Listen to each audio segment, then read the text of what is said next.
Hello friends, आप देख रहे हैं अपना पसंदीदा YouTube channel all in one. मैं वंदना गुप्ता आप सबका स्वागत करती हूं। आई होप कि आप सब जहां भी होंगे स्वस्थ होंगे, मस्त होंगे और अपने एम के प्रति ज़बरदस्त डटे होंगे। दोस्तों, मैं आज लूसेंट से बायो के ऑब्जेक्टिव क्वेश्चन लेकर आई हूं। जो है इसका पार्ट 1 मैंने पहले अपलोड कर दिया था। आज पार्ट 2 की बात करेंगे। तो चलिए क्वेश्चन को स्टार्ट करते हैं। क्वेश्चन नंबर 201 है, उत्परिवर्तन का सिद्धांत दिया किसने? तो दोस्तों इसका राइट आंसर होगा सी, डी ब्रीज ने। किसने दिया उत्परिवर्तन के सिद्धांत का नियम? तो डी ब्रीज ने दिया। तो C is the correct answer. आगे, प्रयोगशाला में सर्वप्रथम डीएनए का संश्लेषण किया था किसने? तो फ्रेंड्स इसका राइट आंसर है बी, खुराना ने। खुराना ने सर्वप्रथम डीएनए का संश्लेषण किया था। तो B is the correct answer. आगे, जीन शब्द का सर्वप्रथम प्रयोग किसने किया? तो दोस्तों इसका राइट आंसर है डी, जोहान्स ने। वेरी वेरी इंपॉर्टेंट क्वेश्चन है फ्रेंड कि जीन शब्द का सर्वप्रथम प्रयोग किसने किया? तो जोहान्स ने। तो D is the correct answer. Next, किसके द्वारा आनुवांशिकता के विज्ञान को आनुवांशिकी कहा गया? तो दोस्तों इसका राइट आंसर है डी, डब्ल्यू वाटसन। किसके द्वारा? डी, डब्ल्यू वाटसन के द्वारा। तो D is the correct answer. आगे, आनुवांशिकी उत्परिवर्तन होता है। तो फ्रेंड्स इसका राइट आंसर है सी, क्रोमोसोम में। किस में होता है? सी, क्रोमोसोम में। तो C is the right answer. Next, centre for DNA fingerprint एवं डायग्नोस्टिक अवस्थित है कहाँ पे? तो फ्रेंड्स इसका राइट आंसर होगा ए, हैदराबाद में। हैदराबाद में स्थित है। तो A is the correct answer. आगे, जब एक जीन द्वारा दो या दो से अधिक भिन्न लक्षणों का नियंत्रण है तो यह घटना कहलाती है। तो दोस्तों इसका राइट आंसर है बी, प्लियोट्रॉपी। क्या कहलाती है वो घटना को? प्लियोट्रॉपी। तो B is the correct answer. Next, कोशिका की आत्महत्या की थैली कहा जाता है। वेरी वेरी इंपॉर्टेंट क्वेश्चन कि कोशिका की आत्महत्या की थैली कहा जाता है किसको? तो दोस्तों उसका राइट आंसर है ए, लाइसोसोम। लाइसोसोम को कोशिका की आत्महत्या की थैली कहा जाता है। तो A is the correct answer. Next, 80% से अधिक सेल कोशिका में पाए जाने वाला पदार्थ है क्या? तो दोस्तों इसका राइट आंसर है डी, जल। जल जो है वो 80% से अधिक पाया जाता है। तो D is the correct answer. Next, cellular और मॉलिक्यूलर जीव विज्ञान का केंद्र स्थित है कहाँ पे? तो दोस्तों इसका राइट आंसर है डी, हैदराबाद में। कहाँ पे? डी, हैदराबाद में। तो D is the correct answer. आगे, किसकी उपस्थिति के कारण किसी पादप कोशिका और जंतु कोशिका में अंतर पाया जाता है? तो दोस्तों इसका राइट आंसर होगा बी, कोशिका भित्ति। कोशिका भित्ति की उपस्थिति के कारण पादप कोशिका और जंतु कोशिका में अंतर पाया जाता है। तो B is the correct answer. Next, Golgi काय का प्रमुख कार्य है क्या? तो दोस्तों इसका राइट आंसर है डी, स्रावी। क्या कार्य है गॉल्जी काय का? डी, स्रावी। तो D is the right answer. निम्नलिखित में से कौन सा कोशिकीय डीएनए रखता है? तो दोस्तों इसका राइट आंसर है डी, माइटोकॉन्ड्रिया। कौन सा रखता है डीएनए? माइटोकॉन्ड्रिया। तो D is the right answer. आगे, प्रोग्राम्ड सेल डेथ का कोशिकीय एवं आणविक नियंत्रण क्या कहलाता है? तो दोस्तों इसका राइट आंसर होगा बी, एंजिंग। वो एंजिंग कहलाता है। तो B is the right answer. आगे, मृदा अपरदन रोका जा सकता है किसके द्वारा? तो फ्रेंड्स इसका राइट आंसर है सी, वनारोपण द्वारा। किसके द्वारा मृदा अपरदन रोका जा सकता है? वनारोपण द्वारा। तो C is the correct answer. Next, जब हम बकरी या भेड़ का मांस खाते हैं तब हम, तो दोस्तों इसका राइट आंसर है बी, द्वितीयक उपभोक्ता हैं। जब हम बकरी और भेड़ का मांस खाते हैं उस समय हम लोग द्वितीयक उपभोक्ता होते हैं। तो B is the correct answer. सौर ऊर्जा निम्नलिखित में से किससे प्राप्त होता है? तो दोस्तों इसका राइट आंसर है सी, सूर्य से। सूर्य से प्राप्त होता है। तो C is the correct answer. Next, खाद्य श्रृंखला से अभिप्राय है इसमें से किसके द्वारा ऊर्जा अंतरण? तो दोस्तों इसका राइट आंसर है सी, एक जीव से दूसरे के। किसके? एक जीव से दूसरे के। तो C is the correct answer. आगे, हाइड्रोफाइट कहते हैं? तो दोस्तों इसका राइट आंसर है एक जलीय पौधे को, जो जल में उगने वाले पौधे होते हैं उनको हाइड्रोफाइट कहा जाता है। तो B is the right answer. निम्नलिखित में से कौन सा पौधा मरुभिद है? तो दोस्तों इसका राइट आंसर होगा सी, करील का। करील का पौधा जो होता है वो मरुभिद होता है। तो C is the correct answer. Next, पर्यावरण के अजैव अवयव का उदाहरण है? तो दोस्तों इसका राइट आंसर होगा सी, वायु। वायु जो है पर्यावरण के अजैव अवयव का उदाहरण है। तो C is the right answer. Next, hydroponics संबंधित है किससे? तो दोस्तों इसका राइट आंसर है ए, मिट्टी के बिना पौधे की वृद्धि से। मतलब बिना मिट्टी के जो पौधों की वृद्धि होती है वो हाइड्रोपोनिक्स से संबंध रखती है। तो A is the right answer. आगे, सौर ऊर्जा का सबसे बड़ा यौगिकीकरण कौन है? तो फ्रेंड्स इसका राइट आंसर है डी, हरे पौधे। हरे पौधे जो हैं वो सौर ऊर्जा का सबसे बड़ा यौगिकीकरण है। तो D is the right answer. पारिस्थितिकी संतुलन बनाए रखने के लिए भारत में वन क्षेत्र कितने अनुपात में होना चाहिए? तो फ्रेंड्स इसका राइट आंसर होगा सी, 33.3% का अनुपात होना चाहिए। तो C is the right answer. Epiphytes बहुत अधिक विकसित ऐसे पौधे होते हैं जो अन्य पौधों पर निर्भर करते हैं। तो फ्रेंड्स इसका राइट आंसर है बी, यांत्रिक मदद हेतु। किसके? बी, यांत्रिक मदद हेतु। तो B is the correct answer. पादपालय एक सुविधा है जिसमें, तो दोस्तों इसका राइट आंसर है सी, नियंत्रित दशाओं में पादपों का उगना संभव हो जाता है। तो C is the right answer. Next, यदि जल का प्रदूषण वर्तमान गति से होता रहा तो अंततः, तो दोस्तों इसका राइट आंसर है सी, जल पादपों के लिए ऑक्सीजन के अणु अपर्याप्त हो जाएंगे। वेरी इंपॉर्टेंट क्वेश्चन है दोस्तों। तो C is the right answer. आगे, नदियों में जल प्रदूषण की माप की जाती है किसके? कैसे? नदी में जो जल प्रदूषण होता है उसकी माप कैसे ली जाती है? तो दोस्तों इसका राइट आंसर होगा डी, ऑक्सीजन की घुली हुई मात्रा से। ऑक्सीजन जो उसमें घुली हुई होती है उसकी मात्रा से उनके प्रदूषण की माप ली जाती है। तो D is the correct answer. निम्नलिखित में से कौन सी गैस वायु को प्रदूषित नहीं करती है? तो दोस्तों इसका राइट आंसर है ए, CO2। CO2 गैस जो है वो वायु को प्रदूषित नहीं करती है। नेक्स्ट, औद्योगिक बहिस्राव द्वारा किए जाने वाले जल प्रदूषण को रोकने के लिए निम्नलिखित में से कौन से अतृप्त यानी खरपतवार को उपयोगी पाया गया है? तो दोस्तों इसका राइट आंसर है डी, उपयुक्त ए और बी, यानी कि पार्थेनियम और हाथी घास दोनों को। तो D is the correct answer. आगे, निम्नलिखित में से कौन एक वाहन प्रदूषण का भाग नहीं है? तो दोस्तों इसका राइट आंसर है ए, हाइड्रोजन। हाइड्रोजन जो है वो वाहन प्रदूषण का भाग नहीं है। तो A is the correct answer.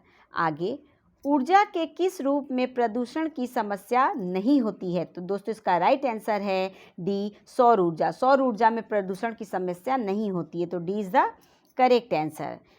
निम्नांकित में कौन अधिकतम ध्वनि प्रदूषण का कारण है? तो दोस्तों इसका राइट आंसर है ए, जेट विमान। जेट विमान जब चलता है बहुत अधिक आवाज़ होती है। तो A is the correct answer. आगे, अस्थियों का अध्ययन विज्ञान की किस शाखा के अंतर्गत किया जाता है? अस्थियों का अध्ययन विज्ञान की किस शाखा के अंतर्गत किया जाता है?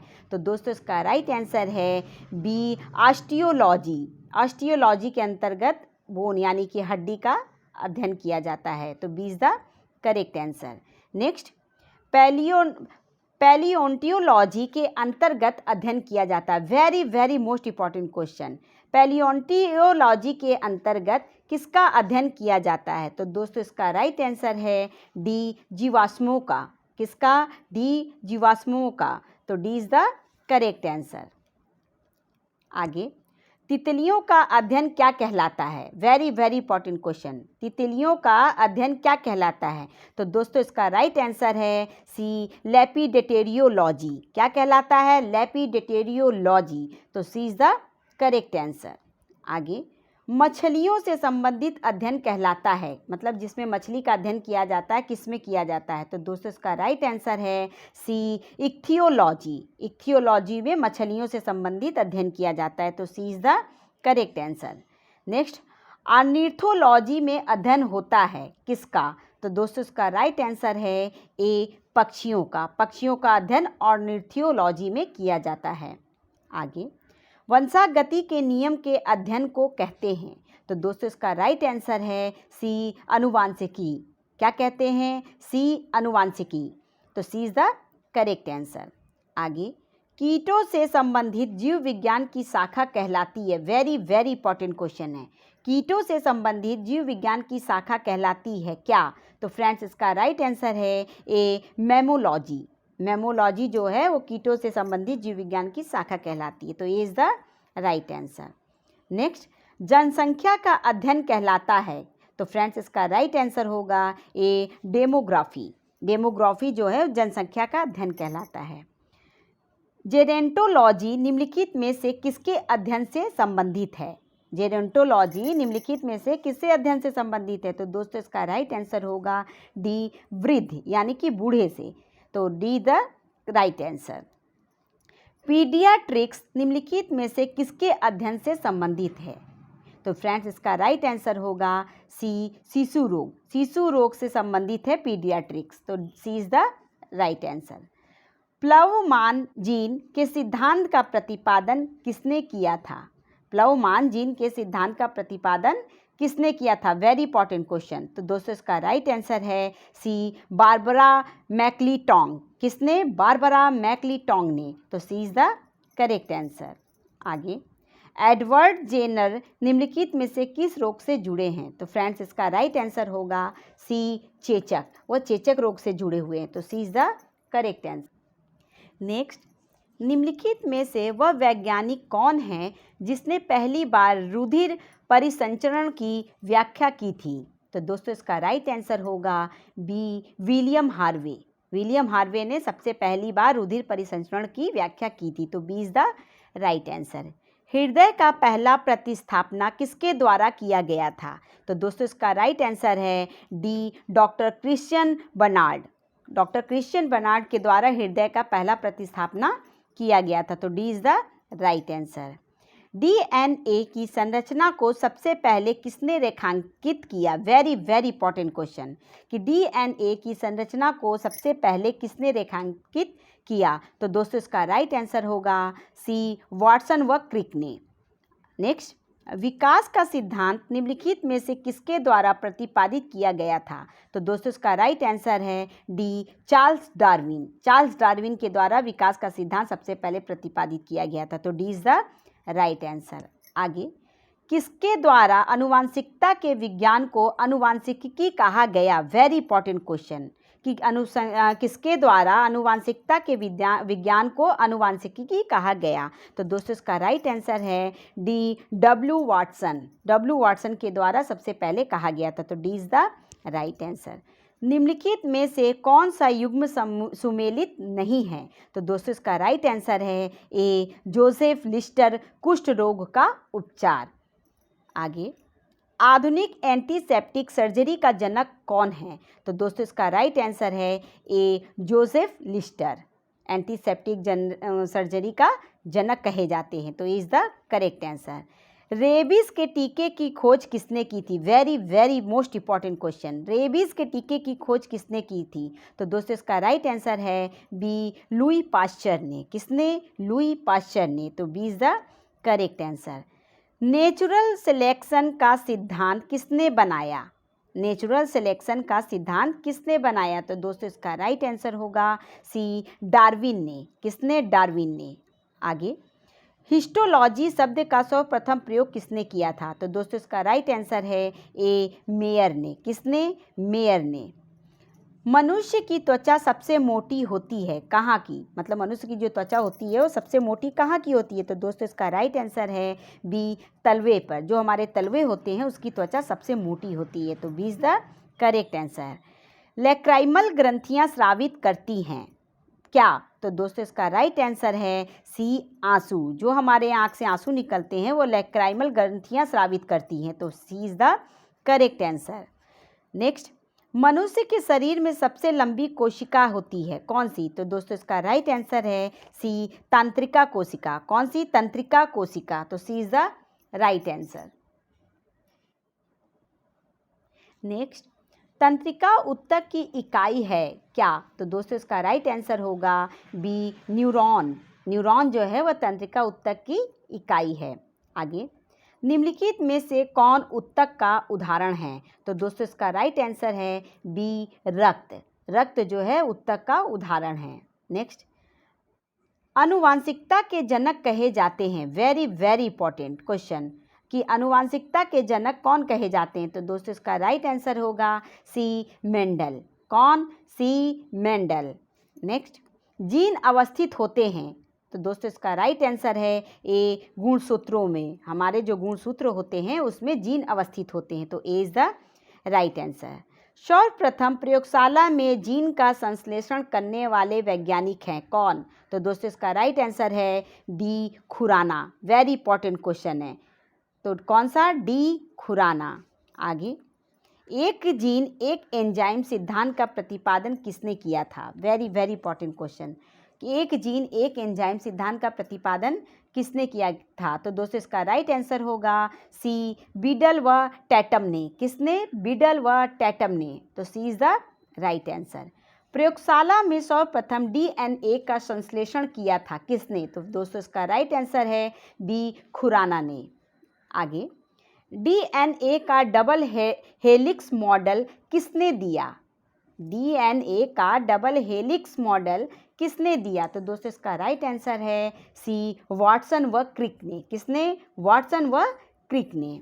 नेक्स्ट, मानव में गुणसूत्रों की कुल संख्या होती है कितनी? तो दोस्तों इसका राइट आंसर है ए, 46। हमारे अंदर जो है 46 गुणसूत्र होते हैं, तो A is the correct answer.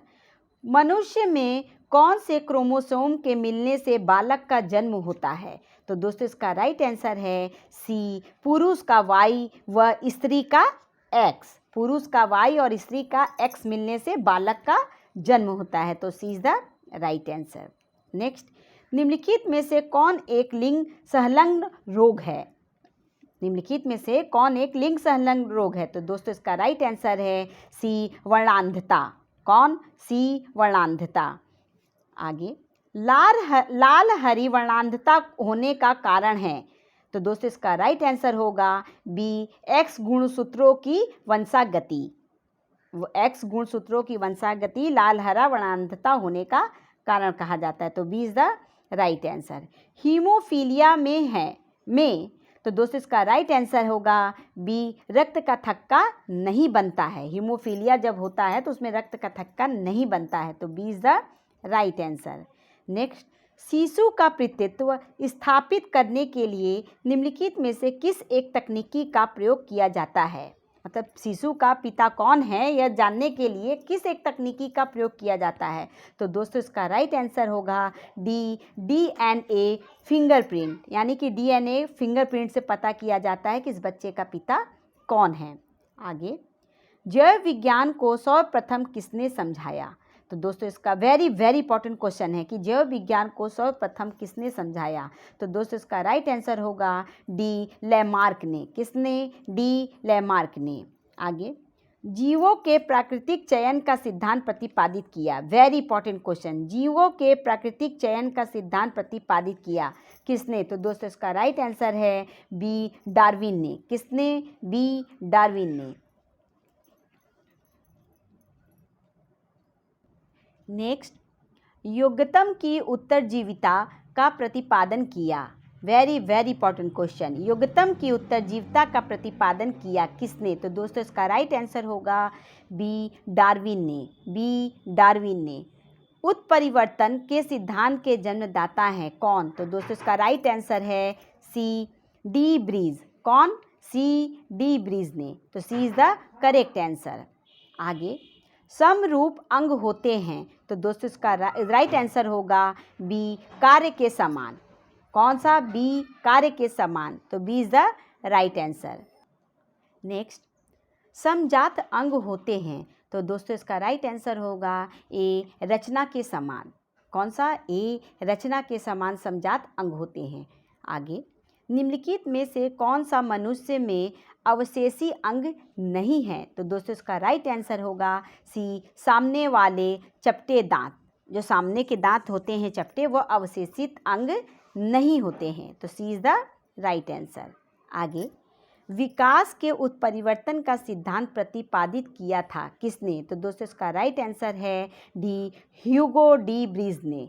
Hugo de Vries ने विकास के उत्परिवर्तन के सिद्धांत को प्रतिपादित किया था। तो D is the correct answer. Next, जैव विज्ञान के संदर्भ में सांपों के अंगों का लोप होने को स्पष्ट किया जाता है। कौन? क्वेश्चन को फिर से देखिएगा, वेरी इंपॉर्टेंट क्वेश्चन है। जैव विज्ञान के संदर्भ में सांपों में अंगों का लोप होने को स्पष्ट किया जाता है। तो दोस्तों इसका राइट आंसर है ए, अंगों का उपयोग तथा अनुपयोग किए जाने से। किसका? ए, अंगों का उपयोग तथा अनुपयोग किए जाने से। तो A is the right answer. जीवन की उत्पत्ति हुई कहाँ? तो दोस्तों इसका राइट आंसर होगा सी, जल में। जल में जीवन की उत्पत्ति हुई है। तो C is the correct answer. चप्पल की आकृति का जंतु है कौन? तो दोस्तों इसका राइट आंसर है डी, पैरामीशियम। पैरामीशियम जो होता है वो चप्पल की आकृति का देखने में होता है। तो D is the correct answer. Amoeba का प्रचलन अंग है क्या? तो दोस्तों इसका राइट आंसर है सी, कूटपाद। कूटपाद जो होता है वो अमीबा का प्रचलन अंग है। तो C is the correct answer. हरा प्रोटोजोआ के नाम से जाना जाता है। वेरी वेरी इंपॉर्टेंट क्वेश्चन है कि हरा प्रोटोजोआ के नाम से जाना जाता है कौन? तो दोस्तों इसका राइट आंसर है डी, पैरामीशियम। कौन? D, paramecium. आगे, कौन सा प्रोटोजोआ पौधा और जंतु के बीच योजक कड़ी के रूप में जाना जाता है? तो दोस्तों इसका राइट आंसर होगा बी, युगलिना। युगलिना जो है वो पौधों और जंतु के बीच योजक कड़ी के रूप में जाना जाता है। आगे, मनुष्य के शरीर में एंट अमीबा हिस्टोलिटिका पाया जाता है। तो दोस्तों इसका राइट आंसर है ए, आंत में। मनुष्य के शरीर मतलब आंत में एंट अमीबा हिस्टोलिटिका पाया जाता है। तो A is the correct answer. पेचिस या अमीबाइसिस के लिए उत्तरदायी प्रोटोजोआ है कौन? तो दोस्तों इसका राइट आंसर है बी, एंट अमीबा। एंट अमीबा जो है वो पेचिस या अमीबाइसिस के लिए उत्तरदायी होता है। तो B is the correct answer. Malaria बुखार पैदा करने वाला प्रोटोजोआ है कौन? तो दोस्तों इसका राइट आंसर है सी, प्लाज्मोडियम। प्लाज्मोडियम जो है वो मलेरिया बुखार उत्पन्न करने वाला प्रोटोजोआ होता है। तो C is the right answer. आगे, काला अजार उत्पन्न करने वाला प्रोटोजोआ है। Very very most important question है कि काला अजार उत्पन्न करने वाला प्रोटोजोआ है।